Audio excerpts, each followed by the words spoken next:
మహాభారతం అధ్యాయం 26. పాండవుల అరణ్యానికి బయలుదేరినప్పుడు పురజనులంతా వీధిలో గుమికూడి ఇళ్లపైకెక్కి పెద్ద స్తంభాలు చెట్లపైకెక్కి పాండవులను చూస్తూ ఏడుస్తూ కేకలు పెడుతూ పెద్ద గందరగోళం చేశారు.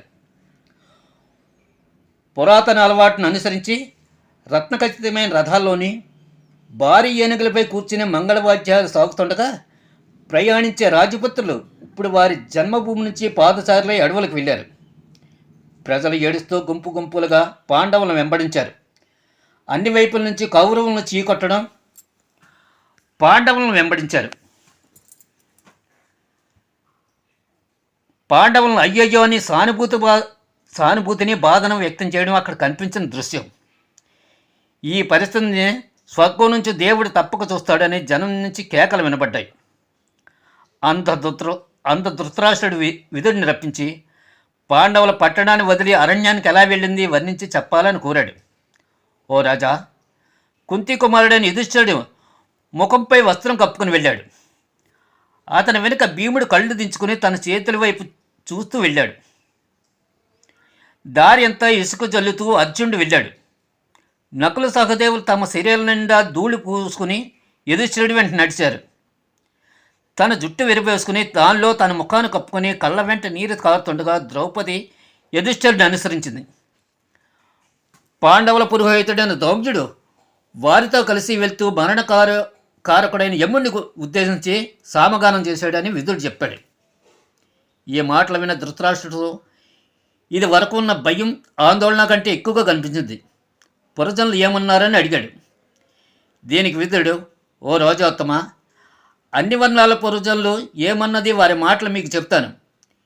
ఇలాంటి ఘోరాలు జగనిచ్చిన కురువృద్ధులు, చీ ఏమి కురువృద్ధులు? ఆసిపోతూ అయిన ధృతరాష్ట్రుడు వాడి కొడుకులు పాండవుల అరణ్యాలకు తరిమేశారని చెప్పుకుంటున్నారని చెప్పాడు విదురుడు. ధృతరాష్ట్రుడు విదురుడు ఇలా సంభాషించుకుంటుండగా నారదుడు ప్రత్యక్షమయ్యాడు. నేటి నుంచి 13 ఏళ్ల దుర్యోధనుడు చేసిన ఈ ఘోర కృత్యం వల్ల కౌరవన్యాయం అంతా అంతరిస్తుంది అని నారదుడు అంతర్ధానమయ్యాడు. దుర్యోధనుడు అతని అనుచరులు భయం చెందారు. వారంతా ద్రోణుడి వద్దకు వెళ్ళి ఏ పరిస్థితుల్లోనూ తమను విడిచిపెట్టవలసిందని ప్రార్థించారు. దీంతో ద్రోణుడు విచారాన్ని నిస్పృహను వెల్లడించాడు. పాండవుల దైవాంశ సంభూతులు, అజేయులు అని పెద్దలు చెప్పే వ్యాఖ్యలో నా నమ్మకం ఉంది. కానీ కౌరవులు నాపై ఆధారపడి ఉన్నందున నేను వారి అన్నం తింటున్నందున ధృతరాష్ట్ర కుమారుల కోసం ఎవరితోనే జగమాడతాను. కౌరవుల కోసం నేను హృదయపూర్వకంగా కష్టపడతాను. కానీ ఏదవుతుందో అది దైవాధీనం. పాండవుల అరణ్యవాసం నుంచి ఆగ్రహంతో తిరిగి వస్తారు. కోపం సంగతి నా బాగా తెలుసు. ద్రౌపది పట్ల నాకున్న కోపంతో అతన్ని రాజ్యభ్రష్టం చేసి అవమానపరిచాను. పట్టువేడని ఆగ్రహంతో ద్రౌపదుడు ఒక యజ్ఞం చేసి నన్ను చంప శక్తి గల ఒక కుమారుని అగ్ని సౌముఖాన్ని పొందాడు. అతడే దృష్టద్రుమ్యుడని విన్నాను. ప్రారబ్ధవశాన ఈ దృష్టద్యుమ్నుడు పాండవులకు బావమర్ది స్నేహితుడై ఉన్నాడు. రాబోయే కార్యాలు సోది చెప్పిన ప్రకారం జరుగుతున్నాయి. మీరు చేసే పనులు కూడా ఆ చెడు మార్గానికే దారి చూపుతున్నాయి. మీ జీవితకాల పరిమితులు సమీపిస్తుంది కనుక మీరు చేయదలిన ముఖ్య కార్యక్రమం ఏదైనా ఉంటే త్వరగా చేయండి. గొప్ప యజ్ఞం చేయండి. దుర్యోధన, యుధిష్ఠిరుడితో రాజీ వద్దు. ఇదే నేను చెప్పే సలహా. నీకు ఇష్టమైనవి నువ్వు చెయ్యి అన్నాడు. ద్రోణుడు ఈ మాటలు దుర్యోధనుడికి రుచించలేదు. సంజయుడు ధృతరాష్ట్రుని అడుగుతున్నాడు, నువ్వేమిటి ఆందోళనతో బెంగతో ఉన్నావు? ఓయి సంజయ, పాండవులు నిశ్చించిన నాకు శాంతి ఎక్కడిది? సంజయుడు ఎలా అన్నాడు, నువ్వు చెప్పింది నిజం. మున్ముందు ఎవరికైతే ఆపదలు రాగలవో అతడు హృదయము బుద్ధిబలము వక్రించి మంచి చెట్ల తారతమ్యం కూడా ఎరగడం. తన బుద్ధిని తానే పాడు చేసుకుని తన చెడుకు తానే ప్రయత్నిస్తాడు. నీ కుమారులు పాంచాలని హింసించి చాలా అగౌరవంగా ప్రవర్తించారు. దాని ఫలాన్ని వారికి అనుభవిస్తారు. దీనికి ధృతరాష్ట్రుడు, ధర్మాన్ని రాజనీతిని అనుసరించి నేను నడువక మూఢుడైన నా కుమారుడు ద్వారా చెడు మార్గానికి వెళ్ళి నీవు చెప్పినట్లు శీఘ్రంగా అంతానికి చేరుకున్నాము అన్నాడు. విదురుడు ధృతరాష్ట్రునికి హృదయపూర్వకంగా మంచి సలహా ఇచ్చేవాడు. ఆయన తరచూ ధృతరాష్ట్రుడితో ఇలా అనేవాడు: నీ కుమారుడు గొప్ప తప్పు చేశాడు, యుధిష్ఠిరుడిని వంచాడు. నీ కుమారుని చెడు మార్గాల నుంచి తప్పించి మంచి మార్గాన్ని పెట్టడం నీ కర్తవ్యం కదా.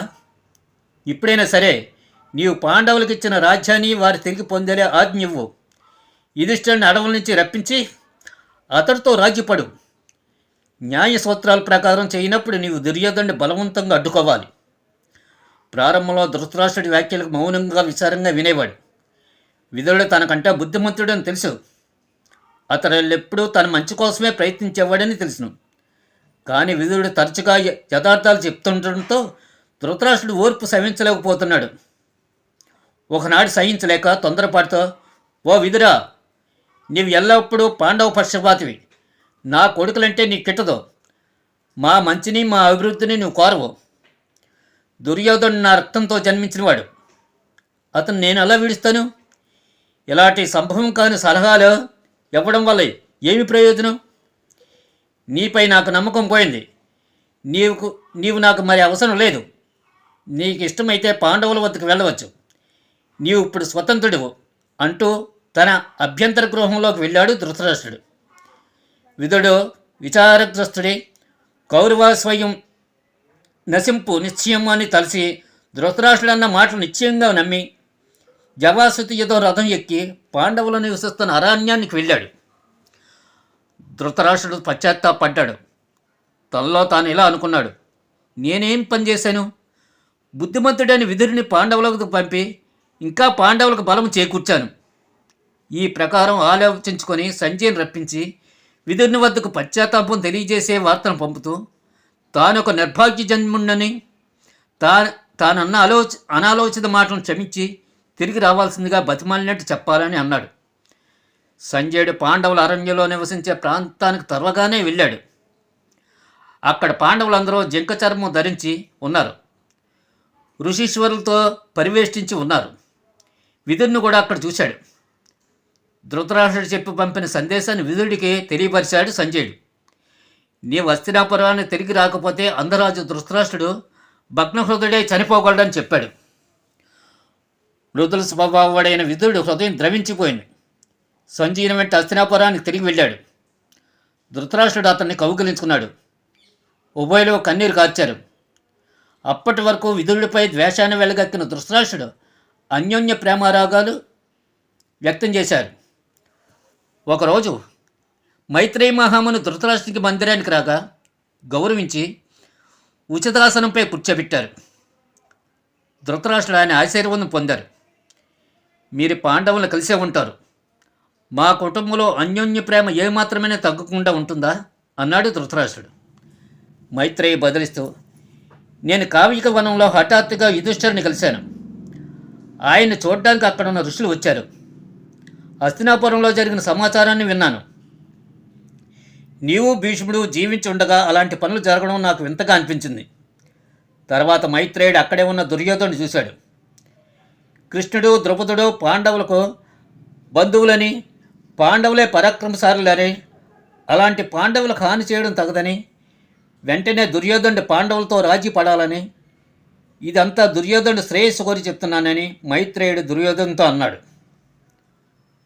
మూఢుడు మొండివాడైన దుర్యోధనుడు మైత్రేయుడి మాటలు విని వికటంగా నవ్వుతూ తొడలు చరుస్తూ నేలను పాదాలతో రాస్తూ అతడికి జవాబు చెప్పకుండా నిరాధారంగా చూసి అక్కడి నుంచి వెళ్ళిపోయాడు. మైత్రేయుడికి ఆగ్రహం వచ్చింది. దుర్యోధనుడు చూస్తే, నీకంత కండ కావరమా? నీ మేలు కోరిన నా పట్ల ఎంత నిరాదరణ? యుద్ధభూమిలో నీ తొడలు భీముడి గదతో విరగ్గొట్టబడి చస్తావు అని శపించాడు. ఈ కఠోర శాపం విని ధృతరాష్ట్రుడు తుల్లిపడ్డాడు. మైత్రేయ ఋషికాళ్ళపై పడి క్షమించాలని వేడుకున్నాడు. నీ కొడుకు పాండవులతో శక్తి చేసుకుంటేనే ఈ శాపం పనిచేయదు, లేకపోతే ఈ శాపం పనిచేసి తీరుతుందని ఆగ్రహంతో అక్కడి నుంచి వెళ్ళిపోయాడు. మహాభారతం పురాతన కదా. మానుష తత్వం ఎప్పుడూ మార్పు చెందదు. ఏ కాలంలోనైనా కోపం పగైనవి చిన్న పద, ఆడ మగ, భేద గొప్ప అనక మనిషి జన్మెత్తిన ప్రతి వారిని విచారంలో ముంచి భయభ్రాంతులు చేసి ధ్వంసం చేయగలవు.